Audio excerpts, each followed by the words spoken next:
Dasrat Pandit. I run the Vedic Center next door, and it's not the usual thing I get into, but we all have to breathe, don't we?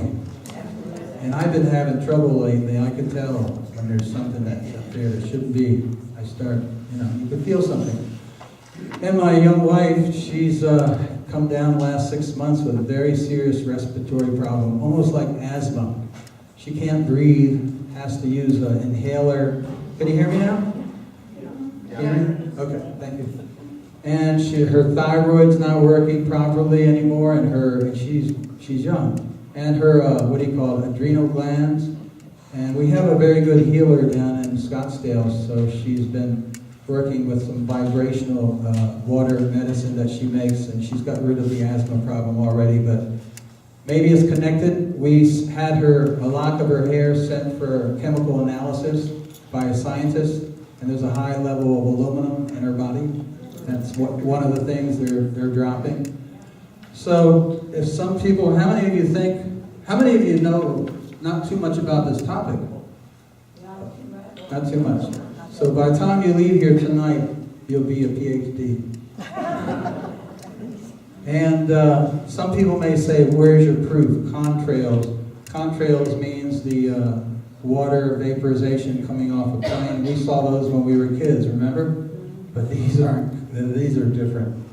And somebody says, where's the proof? There's so much proof being gathered now. And they're not just doing it in the United States, they're doing it all over the world. This is chem-trails, shocking Phoenix air quality test results. And it's not good news. For us, that is. So, what else? So we have cookies, and we have a movie coming up. We can't promise it's going to be as exciting as Star Trek, but it's a 14-minute movie that our speakers have put together. So we'd like to introduce our moderator tonight. Her name is Happy Oasis. You give everybody a big hand.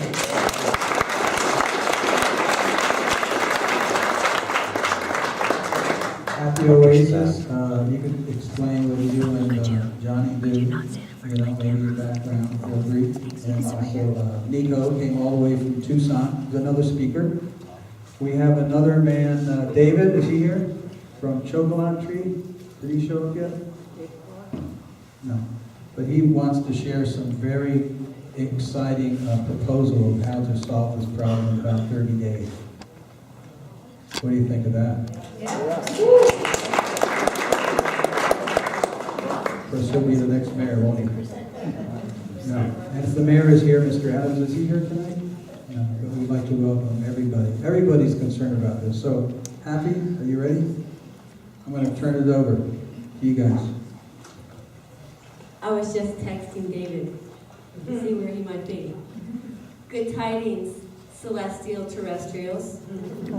I say that because we do come from the sky in some sense, yes, especially in Sedona. Most of us agree with that. And what is the relationship with the sky and the earth, with our very own selves? That we're going to be exploring this evening. Again, my name is Happy Oasis, and I'm here in Sedona. I put on events. Don Miguel Ruiz is coming up on Tuesday. I am the founder of Blissology University. How this is exactly related to chemtrails, I'm not quite sure. But he did ask about our background, and I'd like to pass the mic to Nico to let us know a little bit about you. Well, I live in Pima County, which is the home of the Evergreen, which is the home of a facility that is cooperated by the CIA military called the Evergreen Facility. And they even have this name that sounds like they're an environmental agency.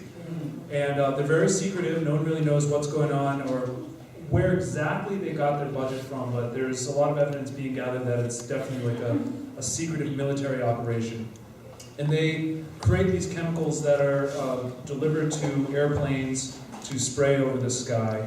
And we are not allowed to know what is in those chemicals. As of this date, they do not disclose that information. It's pretty interesting to think that we'll have a whole war overseas about people having possibly uranium, but we don't have the right to ask a fracking company what they're putting in the groundwater when they're drilling for natural gas, or what a geoengineering company is putting in the water or in the air for the efforts that they claim are to help the environment.